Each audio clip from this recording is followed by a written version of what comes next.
Assalamualaikum warahmatullahi wabarakatuh. Perkenalkan, nama saya Karnina Aula Hidayat dari Prodi PPKN semester 2, NIM E1B09086. Di sini saya akan memaparkan materi tentang dilema krisis ekonomi dan kesehatan di masa pandemi COVID-19.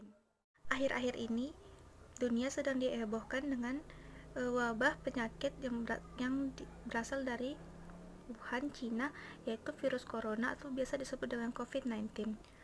Wabah virus ini sangat cepat tersebar di dunia, sehingga World Health Organization menyatakan bahwa virus COVID-19 menjadi pandemi dunia saat ini. Orang yang terkena virus ini mengalami gejala seperti demam di atas suhu 38 derajat Celcius, batuk, dan pilek. Pemerintah saat ini sedang mengalami dilema untuk mengambil keputusan untuk mengatasi krisis kesehatan atau krisis ekonomi yang diakibatkan oleh COVID-19, antara menyelamatkan kesehatan manusia atau menyelamatkan perekonomian yang resesi. Padahal kedua-duanya sangat penting untuk kedamaian masyarakat. Pengambilan keputusan yang menyelamatkan satu sisi akan menyebabkan krisis di sisi lain. Contohnya seperti penerapan lockdown di semua wilayah akan menyebabkan ekonomi yang macet dan akan menyebabkan krisis ekonomi. Hanya dalam waktu 3 bulan, ekonomi global turun secara drastis. Dana Moneter Internasional bahkan menyebutkan krisis ekonomi pada 2020 ini termasuk yang terburuk. Jika pemerintah menerapkan kesehatan yang tepat, maka akan terjadi krisis ekonomi yang sangat parah.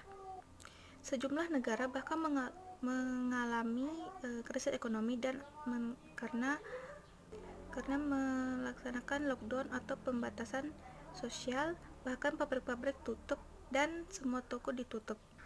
Krisis tahun ini adalah krisis yang terparah dari sebelumnya, terutama ketidakpastian kapan pandemi ini berakhir.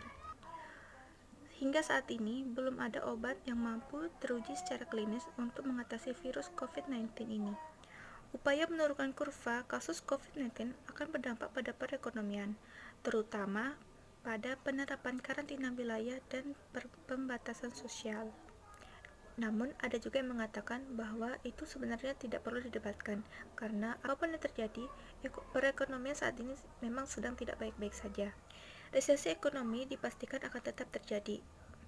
Pemicunya adalah kepanikan rumah tangga dan perusahaan dalam ketidakpastian pandemi COVID-19 ini. Mengatasi kesehatan dan perekonomian sangat penting, namun harus ada prioritas yang harus dilakukan. Menurut Guerensas, terdapat banyak strategi yang dapat dilakukan untuk mengatasi resesi. Misalnya, bank sentral menyediakan bantuan likuiditas untuk sektor finansial atau lewat kerjasama multilateral. Jadi intinya adalah sekarang adalah kombinasi kebijakan yang tepat untuk mengatasi pandemi saat ini. Dimulai dari kebijakan kesehatan masyarakat untuk membatasi penularan COVID-19. Kesehatan didahulukan untuk mencegah sistem kesehatan agar tidak runtuh. Lagi pula, orang yang sakit tidak akan dapat berproduksi. Sekian pemaparan materi dari saya. Maaf bila ada salah kata. Assalamualaikum warahmatullahi wabarakatuh.